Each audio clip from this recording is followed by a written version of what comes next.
রাজবাড়ীর দৌলতদিয়া ফেরিঘাটে আবারও নিয়ন্ত্রণ হারিয়ে পদ্মা নদীতে ছিটকে পড়েছে যাত্রীবাহী বাস। মাত্র ২.৫ মাস আগে ২৬ জনের প্রাণহানির পরও যেন টনক নড়েনি কর্তৃপক্ষের। বারবার কেন এমন দুর্ঘটনা ঘটছে তা নিয়ে চলছে কঠোর সমালোচনা। দৌলতদিয়া ফেরিঘাট যেন মৃত্যু ফাঁদ হয়ে উঠেছে। আজ শুক্রবার সকাল ৯:৩০টার দিকে ৭ নম্বর ঘাটে ফেরিতে ওঠার সময় নিয়ন্ত্রণ হারায় কুষ্টিয়া থেকে ছেড়ে আসা এসবি সুপার ডিলাক্স পরিবহনের একটি বাস। ফেরির র্যাম্পে সজোরে আঘাত করে বাসটি সরাসরি তলিয়ে যায় পদ্মার বুকে।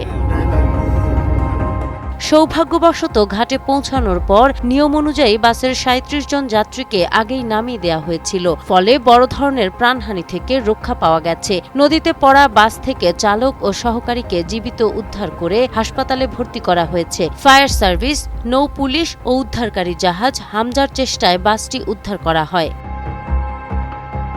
তবে প্রশাসনের এমন উদাসীনতায় সাধারণ যাত্রীদের মনে আতঙ্ক আর ক্ষোভ বিরাজ করছে। গত ২৫ মার্চ এই দৌলতদিয়া ঘাটে একইভাবে বাস পদ্মায় পড়ে ২৬ জনের মর্মান্তিক মৃত্যু হয়। এত বড় ট্র্যাজেডির পরও পন্টুন ও ফেরির সংযোগস্থলের নিরাপত্তার স্থায়ী কোনো ব্যবস্থা নেওয়া হয়নি।